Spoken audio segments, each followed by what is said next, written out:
Ayer charlábamos respecto a este segundo encuentro, Bichitos de Luz, ¿qué les pasa a las niñeces? Que fue hace un mes, el mes pasado, el primer encuentro hoy. Ayer hablábamos de mañana, que era hoy. Hoy ocurre esto.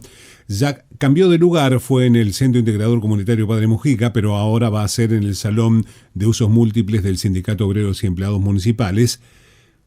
La organizadora, conductora del evento, animadora, amiga, sobrina, querida, todo el montón de cosas, y amable Adamna Mazú, la licenciada Adamna Mazú, está aquí con nosotros y la está acompañando, que ha venido de Linares, que es una de las disertadoras que va a estar hoy, Lucrecia Vivanco. Así que bueno, a ambas, buen día, gracias por estar aquí en el programa.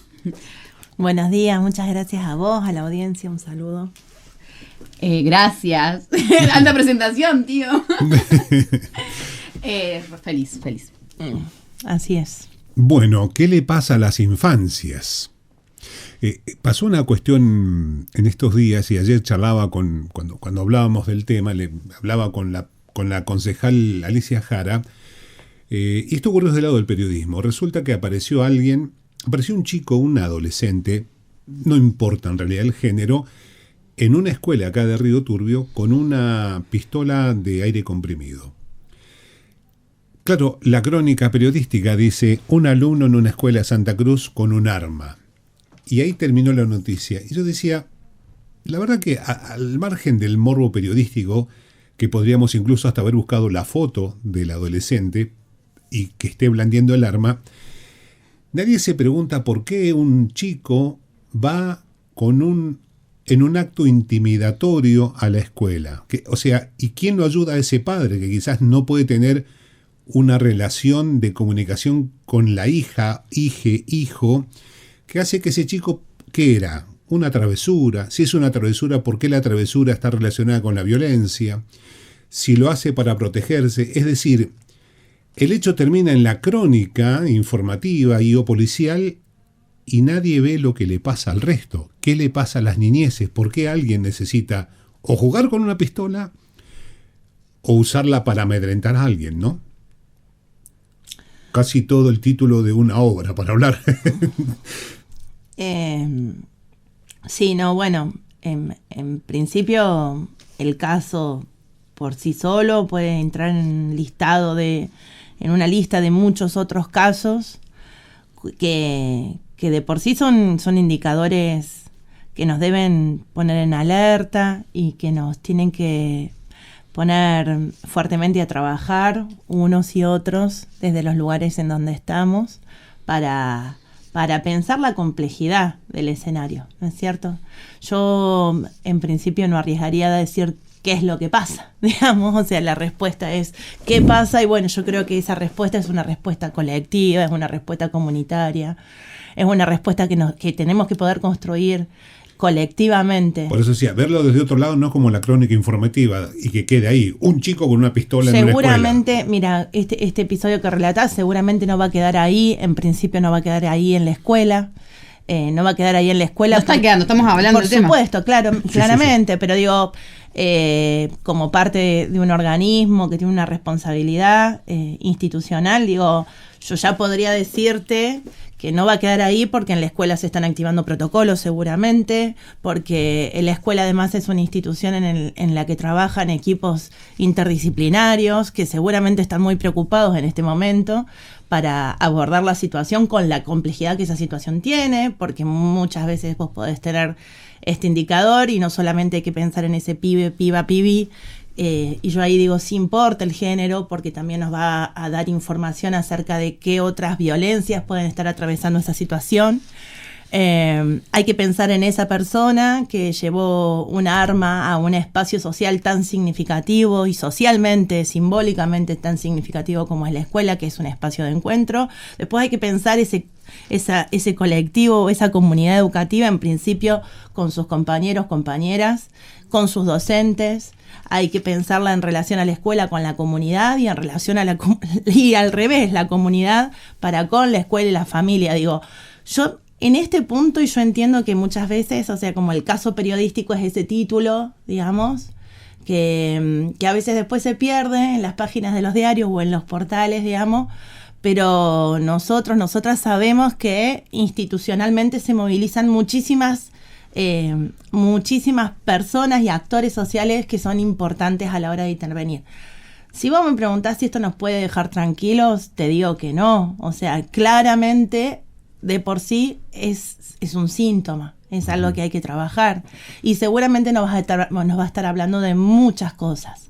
No quiero con esto eludir la respuesta. Lo que pasa es que me parece difícil pensar que alguien vaya a tener una sola respuesta. Me parece que además no vale una respuesta desde un lugar. Me parece que lo que sirve a la hora de intervenir en problemáticas sociales que nos atraviesan y que además nos duelen a todos y a todas. Digo, les duelen a los niños y a las niñas, les duelen a las adolescencias, nos duelen a los adultos y a las adultas que tenemos responsabilidades.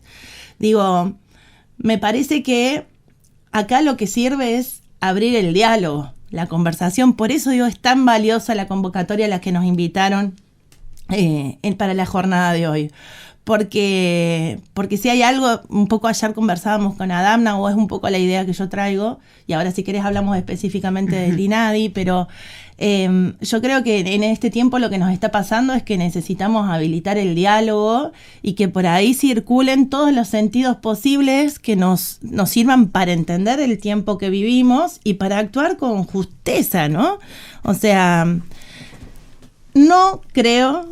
Soy una persona muy creyente, pero no creo en una respuesta mágica venida desde un lugar monolítico de saber, del conocer, digamos. Me parece que todos y todas tenemos saberes que tenemos que poner en funcionamiento a la hora de el desafío que nos implica, por ejemplo, un síntoma como este. Era casualmente la respuesta que buscaba. No buscaba una respuesta concreta porque me hubiera alarmado. La verdad era que lo que buscaba era lo que yo entendía o entiendo, y lo que intentaba decirle ayer a la gente: no nos quedemos con el análisis del título del diario, y que nuestras discusiones sociales, no por la radio, sino en el café, en la charla, que no discutamos sobre títulos de diario, sino sobre qué llevó al título del diario. Es decir, detrás de ese título de un chico con un arma, hay otra cosa que debemos discutir como sociedad. O sea, hay otras cuestiones que no es una sola, sino muchas. Ojo y con respeto, ¿no? El título del diario también debe ser discutido, porque a esta conversación social la damos todos y todas en los lugares donde estamos, y los medios de comunicación tienen una responsabilidad. Radio Nacional tiene además una entidad, digamos, ¿no es cierto? Yo quisiera compartir una respuesta, quisiera compartir una respuesta. Primero te haría una contrapregunta, ¿no? ¿Por qué suceden estos casos? Porque no es un caso. Claro. Acá, y menos acá en Río Turbio o en la Cuenca, no es el primer caso. ¿Por qué suceden esos casos? Me parece como respuesta empezar a seguir preguntándonos. Segundo, retomo, el primer encuentro de Bichito de Luz fue violencias con perspectiva de infancias. De ahí nace y surge recomendaciones para los medios de comunicación de cómo tratar los temas que tengan que ver con violencia y niños y niñas. De ahí surge una guía que hoy, en el segundo encuentro, la vamos a estar evaluando colectivamente y vamos a ver si eso se hace público y le enviamos a cada uno de los medios de comunicación. Pero los medios tenemos responsabilidades. De hecho, como Radio Nacional, nosotros hemos tenido capacitaciones sobre el manejo del tema suicidio en el medio, de qué manera hablarlo, de qué manera... De hecho, bueno, eso también depende de cada periodista, ¿no? Yo lo que opto por esa capacitación, hay noticias que directamente no leo, porque entiendo lo que está pasando.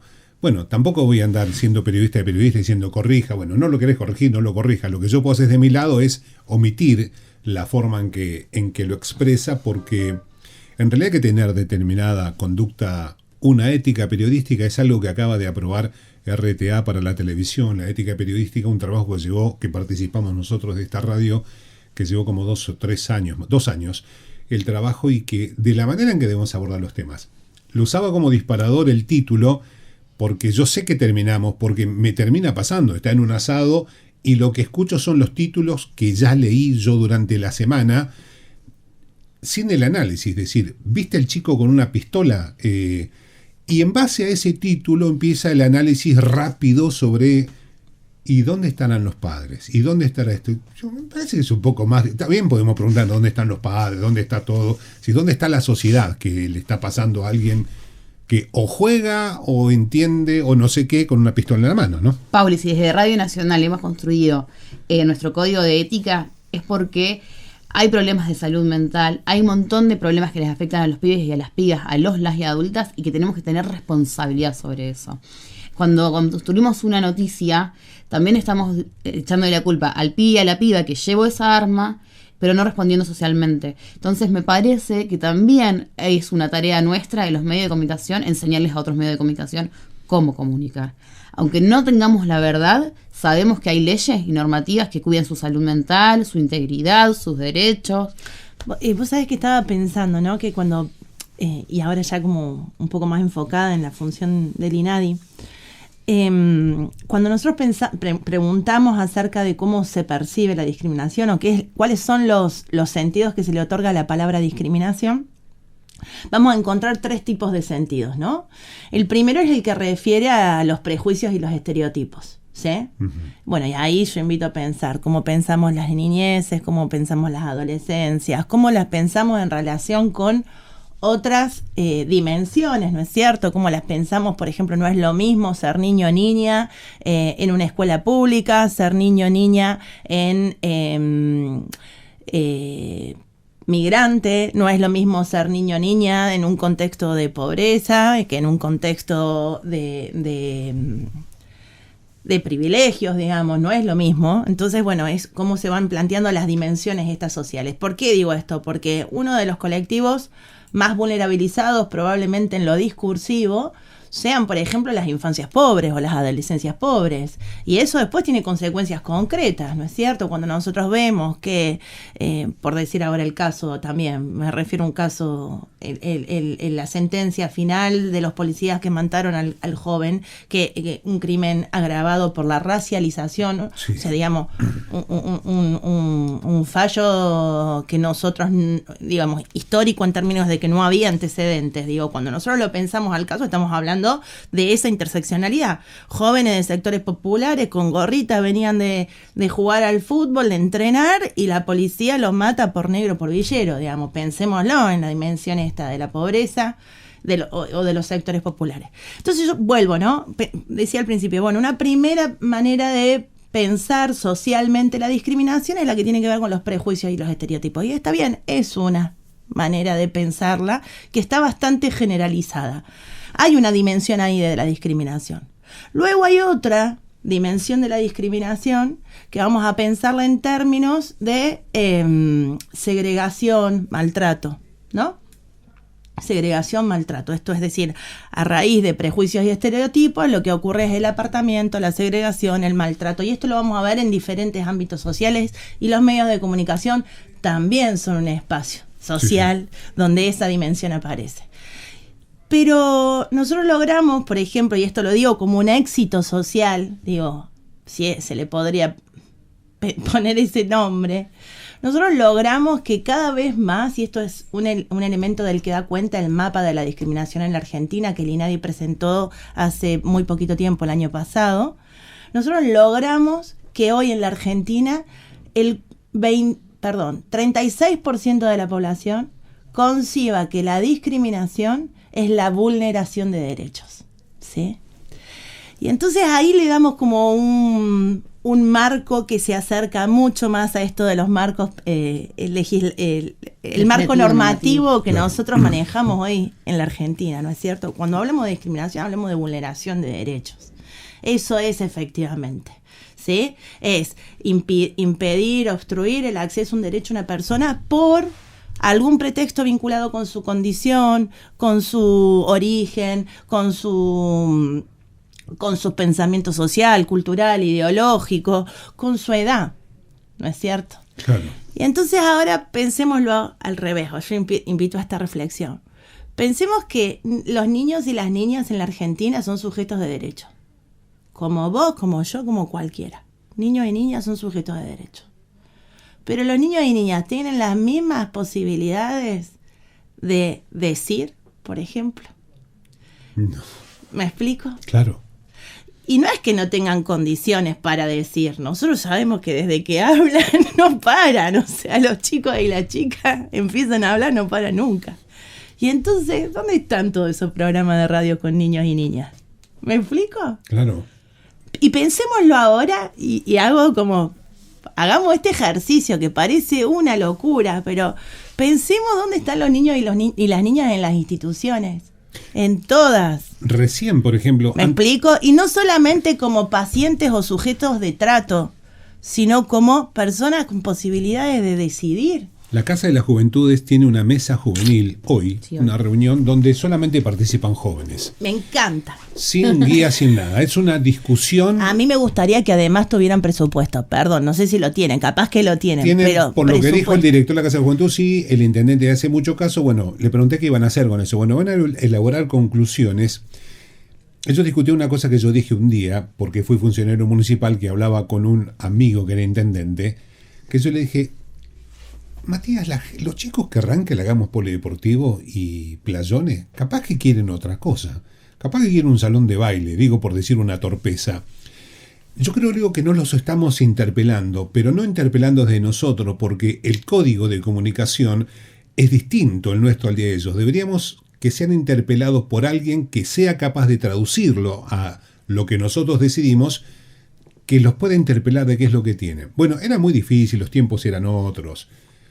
El pueblo se debatía en si seguía vivo o no seguía vivo, no era el tiempo, pero ahora sí lo están haciendo, discutiendo realmente cuáles son los espacios que necesitan. Y me dicen, en el reencuentro anterior hablamos de lo que te escuchamos decir por radio, que felicitabas que hagan playones deportivos, pero te preguntaste si los jóvenes de este pueblo querían tener más playones deportivos u otra cosa.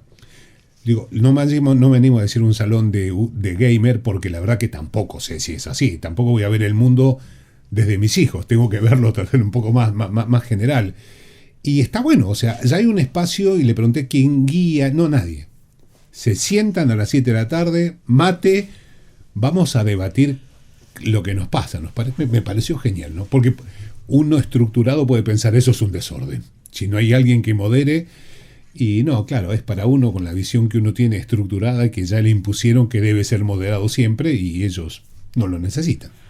Vos, por favor, te voy a pedir que me cortes y, o sea, yo no manejo tiempos y soy un desastre, ¿no? Cuando me ponen un Ya se nos fue el tiempo. Pero vos recién referías a algo que bueno, que para mí es como muy importante que tengamos en cuenta, que es la dimensión histórica, ¿no? Y vos decías, bueno, en aquel momento el pueblo se debatía sobre si seguía vivo o no seguía vivo. Y yo supongo que tenía que ver con los conflictos vinculados con la empresa.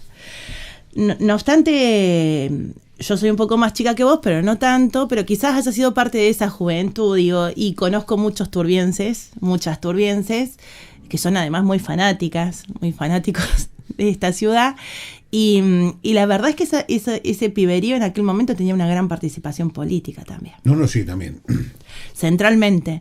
Entonces, el polideportivo está bueno, el salón de baile o lo que fuera está bueno. Ya todos peinamos canas acá, entonces no me quiero hacer la canchera. Pero, digo, el espacio en el que discutíamos de política, ¿no? Si pensáramos en los 90, cómo nosotras salimos a ocupar determinados espacios que fueron muy significativos para nuestro devenir después, ¿no es cierto? Claro. Vos decís, ojo, porque capaz habrá chicos, chicas que quieran jugar a la pelota y otros chicos y chicas que quieran bailar, pero sobre todo hacen falta espacios de reunión y de discusión sobre qué futuro nos imaginamos, qué soñamos. De disentir. Y sobre todo de disenso. Y ahí a mí me parece, y yo no soy una especialista en el tema, pero también soy una mamá de un adolescente, me parece que hay un tema nuevo que nos atraviesa, que tiene que ver, vos recién lo mencionabas, con las pantallas y lo que por ahí circula y lo que nos ocurrió como un trauma que me parece que nos va a costar mucho tiempo elaborar, que es el de la pandemia y lo que implicó en términos de vínculo social, que está haciendo muy difícil que hablemos con toda la boca, con todo el corazón, con toda la cabeza. Es como que estamos súper intolerantes al disenso. Y yo no puedo creer que se piense la política, las organizaciones, las instituciones, el piberío, sin disentir, chicos. O sea, si por definición somos todas y todos distintos. Somos muy diversos. Entonces vos podés decir, bueno, la cuenca tiene, y lo digo con mucho respeto, pero la cuenca tiene una identidad sociocultural que es como la cuenca, ¿no? Yo hace 20 años que vivo en Río Gallegos, vengo de la provincia de Córdoba, pero bueno, hace 20 años que vivo en Gallego y bueno, es la cuenca con su idiosincrasia. Bueno, pero en la cuenca habrá también diferencias entre los pibes, entre las pibas, entre los grandes, digo, en todos lados, y nos está costando discutir a todos. No digo que es un problema acá, digo que me parece que es parte de la bomba que vincula, no sé, y esto, no quiero ser grosera, porque de verdad no soy una especialista, pero es parte un poco de esa bomba que está ahí latente, que está vinculada con la intolerancia mediatizada en las redes sociales. La intolerancia y la violencia mediatizada en las redes sociales. Porque es difícil que yo te encuentre frente a frente y te diga que vos sos, ¿me entendés? Claro. No, sos una persona y si yo pienso distinto a vos, podríamos discutirlo, ¿me explico? Pero es difícil que te insulte, que te agravie, que te lastime.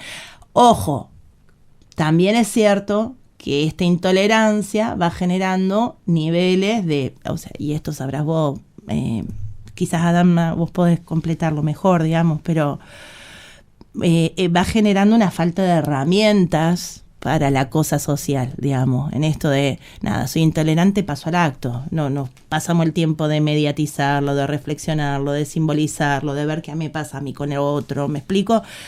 Esto en las infancias, en las niñeces, se expresa casi siempre como un gran dolor. Y en ese padecimiento a veces se disparan estos títulos que son muy alarmantes, pero no son más que una expresión de una sensibilidad que está siendo muy lastimada. Se me ha pasado el tiempo. No, está bien, porque nada, me gusta dejarlo así para decirle a los que están escuchando, que son varios por los mensajes que estoy recibiendo, que vengan esta tarde. Que pueden esta tarde a discutir este tema. El tema de los medios, fuera de las redes, porque las redes es un medio privado, que está masificado, pero es privado, no es un medio de comunicación masiva, porque yo soy dueño de una red, escribo lo que quiero, por lo tanto es muy difícil regularlo eso. Pero por los medios de comunicación, radios, pero ahí y está el televisión, problema de si nosotros pensamos que solamente regular no va a acabar regular no para prohibir lo que dicen, sino para, yo si digo algo en esta radio, claro, yo tengo la matrícula y tengo un montón de cuestiones por las cuales me tengo que hacer responsable por lo que digo. El que dice en las redes debiera tener algún grado de responsabilidad con lo que dice, y nadie le dice que no diga. Decilo, pero tenés que saber que lo que se dice no es gratis. Si vos injuriás a alguien, debes tener eso, porque está regulado en todas las cuestiones. Miren, para manejar un auto hace falta tener licencia. Para manejar una moto también. Si yo hoy quiero hacer empanadas en mi casa y venderlas por Facebook, la municipalidad me pide que haga un curso de manipulación de alimentos. Para todo hace falta habilitación, menos para hablar por los medios. Es a la única cosa a la que nadie le pide ni capacitación, ni título, ni nada. ¿Qué pasa con eso? Bueno, imaginemos que nadie pida carné de conducir para manejar un auto. Eso sería el tránsito. Un desastre y un choque en cada esquina. Los medios somos eso porque todo el mundo olvidó, y no quiero con esto decir que solamente pueden hablar los que hayan estudiado, pero debe haber un registro, tiene que haber una responsabilidad. Alguien tiene que hacer, la ENACOM se tiene que poner las pilas, y eso no es censura previa, no es nada. Es decir, decir lo que quieras, pero tener que ser responsable. Titular como quieras, pero con responsabilidad. Si eso no es censura. Que a mí, si no, yo pensaría que en esta radio me censuran, porque me dicen, vos decís lo que quieras. Ahora, respondé con tu matrícula. Respondé con lo tuyo. Igual el derecho de libertad de expresión termina cuando se toca otro derecho, y más cuando tiene que ver con el derecho a la salud, el derecho a la justicia. Vayamos como medio y capacitémonos, participemos de esto para saber cómo comunicamos determinadas cuestiones. Es decir, bueno, pongámonos, porque no. A ver, como periodismo tampoco te enseñan a todos los temas, es como un docente. Un docente aprende a enseñar, no aprende. Después deberá estudiar matemática, geografía. Es decir, también el periodismo hace eso, aprende a preguntar, pero después lo que investigue o lo que transmita como periodista Depende de su cabecita. Sí, yo solamente quiero aclarar porque eso es parte de otra discusión en la que quizás hasta incluso disiente, pero no me refiero a... Me refiero a redes en términos de los chats, de lo que presenta el Instagram, digo, un montón de circulación de mensajes que después nosotros lo podemos ver en las redes como el Facebook, como en Twitter. Nosotros lo podemos ver ahí, pero en nuestras infancias, nuestras adolescencias, nosotros mismos estamos sumergidos en relaciones que están completamente intervenidas por la tecnología, y en esas relaciones intervenidas por la tecnología lo que falta es ese roce en el que el otro, la otra, es un sujeto, es una persona de carne y hueso, a la que le duelen las cosas que yo pueda decirle, a la que me explico lo que quiero decir, sí, o sea, claro. Hay mucha dificultad para ese manejo, y si nosotros hoy pensamos que es habitual que un niño o una niña a partir de los 7, 8, 10 años esté interactuando pienso nomás en la experiencia personal, o sea, en todas las modalizaciones que tiene el lenguaje, le pusiste un signo de interrogación, le pusiste una mayúscula, etcétera, etcétera, eso genera enormes confusiones en lo que chateamos, y nosotros ponemos eso en manos de una niña de 12 años que está arreglando para hacer un trabajo en grupo con otra. ¿Me explico? O sea, claro. Hay montones de... Y como hay sujetos online o en línea o no en línea, hay regulaciones normativas, hay derechos, hay leyes contra el grooming, hay leyes contra el acoso, hay leyes para la defensa de los derechos de los niños, niñas y adolescentes. Hay que conocerlas, hay que difundirlas y hay que limitar a través de esas cosas también. Y nosotros tenemos muchos materiales, que esta sería, lo que dice Adamna no tiene discusión porque es la legislación vigente. Entonces eso es como... Deberíamos ponernos a discutir si no estamos de acuerdo con esa legislación y si queremos otra. Pero sobre eso que dice Adamna, para mí no está puesto en discusión. Sí, para mí es dable pensar, porque yo no adhiero, pero esto es un planteo que podría llevarnos a una otra discusión, a otro programa. Y pido disculpas con esto, ¿no? Que sí, que yo creo que hay que trabajar en la mostración, en el acompañamiento, en más y mejores recursos para los compañeros, las compañeras que trabajan en medios de comunicación, incluso, y nadie tiene un recursero hermoso, junto con ENACOM hemos trabajado en materiales para contribuir a la formación y a los protocolos de tratamiento, a los medios de comunicación, porque justo nombraste NACOM, y nosotros tenemos unos materiales muy lindos para trabajar el tema en medios de comunicación, para pensar abordajes de distintas problemáticas en medios de comunicación. Y lo que creo es que todavía nos siguen faltando discusión. Hay una idea de que dice, lo punible, ¿no? Si existe una punibilidad, me explico, eso nos va a dar un mejor resultado de que si nos convencemos entre todas y todas que vivir en una vida libre de violencia es mucho mejor. ¿Me explico? Porque si no es, saco una matrícula, cerceno una palabra. Yo no hablo de una matrícula como título, sino digo que es una discusión que deberíamos como dar una también. Capacitación. Tendría Totalmente. que exigirse que se capaciten ¿en qué? En cuestiones básicas, en cuestiones que están al alcance de todos, pero exigirlo de alguna manera porque eso va a mejorar la forma en que nos comunicamos, va a mejorar la forma en que le llegamos al oyente, va a mejorar porque si fuera tan inocente la comunicación, nadie estaría preocupado por Clarín. Porque si fuera inocente la comunicación, si no tuviera injerencia sobre el contexto social, nadie políticamente estaría enojado con Clarín. O sea, nadie estaría enojado con Mañeto si fuera inocente la comunicación. La política sabe que no es inocente la comunicación, por eso se enoja con Mañeto, porque si no es una falacia el enojo con Mañeto si es tan inocente y no hace falta ninguna capacitación ni ninguna visión sobre el tema. Creo que eso muestra que hace falta. Hay una película, creo que si no me equivoco, se llama El discurso del rey, que muestra cómo los medios de comunicación son el cuarto poder, ¿no? Bueno, si nadie, te repito, no estaría enojado una parte de la política con esos medios de comunicación si fuéramos tan inofensivos. Digo fuéramos porque de alguna manera todos contribuimos algún poquito, ¿no? Podemos alimentar la contención y la convivencia, o podemos alimentar el odio. Tenemos que elegir de qué bando estamos. Y frenar el pasaje al acto. Por eso, Pauli, te doy el pie Hoy, 18 horas, bichito de luz en el SOEM. Y están todos invitados porque esto es solo un inicio. Está todo el mundo atento, que es lo que uno debe lograr cuando comunica, que la gente escuche un rato y se quede un rato escuchando y mucha gente comunicando. En el sindicato hace falta estar inscripto con anterioridad. Me acaban de preguntar. Las inscripciones son porque le queremos dar certificado, porque queremos que estas cosas empiecen a institucionalizar y celebrar que vos estuviste ahí participando, escuchando, pero también exponiendo tu punto de vista. Pero también puede ir la persona Obvio, a las 18 supuesto. sin ningún problema. Por supuesto. De hecho, van a estar haciendo la inscripción ahí, pero es para que se lleve un certificado, nada más. Lucrecia Vivanco y nadie va a estar ahí, es una de las disertantes. Bueno, Adamna también estás, ¿no? No solo como, no expones, coordinás nada más. Exacto. Organizadora. Organizadora. Después va a haber compañeros y compañeras de la UMPA. No, que no es poco. O sea, no, es un montón. Es la persona que se le ocurrió, que reunió voluntad, es muchísimo. O sea, armar la fila para que todo el mundo quiera contribuir es un montón, le agradecemos mucho.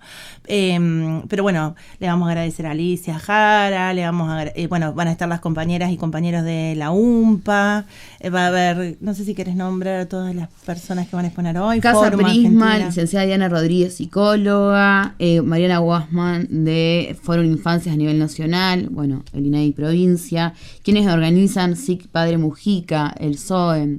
Va a estar Denise Romero, estudiante de trabajo social avanzada, o sea, bueno, va a ser un espacio lindo para compartir y bueno. Va a estar cerrando nuestro director Piti Campos el encuentro, ya les cuento.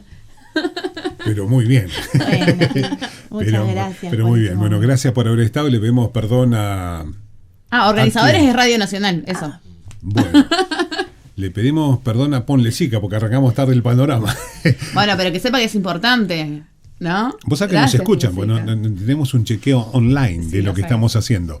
Pero el tema lo amerita y valía la pena pasarnos 16 minutos del programa que viene, porque vale la pena, y la convocatoria, el debate, parte de lo que va a ocurrir, o podría ocurrir si se debate en la tarde de hoy en el Salón de Usos Múltiples del SOEM. Gracias por estar. Gracias, Lucrecia. Muchas gracias a vos.